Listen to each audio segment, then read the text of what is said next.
Arestado ang 3 empleyado ng local government unit dahil sa umano'y pagnanakaw ng gasolina noong Linggo, Pebrero 4 taong 2024. Sinabi ni Police Colonel Richard V. Caballero, hepe ng Nueva Ecija Police, na nahuli ng lokal na pulisya mga suspect sa Atlanta Fuel Gas Station sa Barangay Sampaloc, Talavera.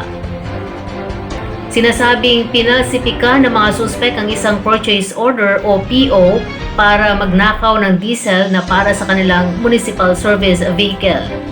Nakuha mula sa kanila ang 360 na litro ng diesel na nakaimbak sa mga lalagyan at nagkakahalaga ng 20,534 pesos and 40 centavos.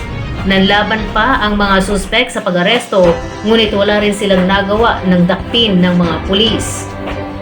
Samantala, inaresto ng Bungabon PNP at Cabanatuan City Police ang 2 lalaki dahil sa umano'y pagnanakaw ng pera, alahas at adult nutrition supplement.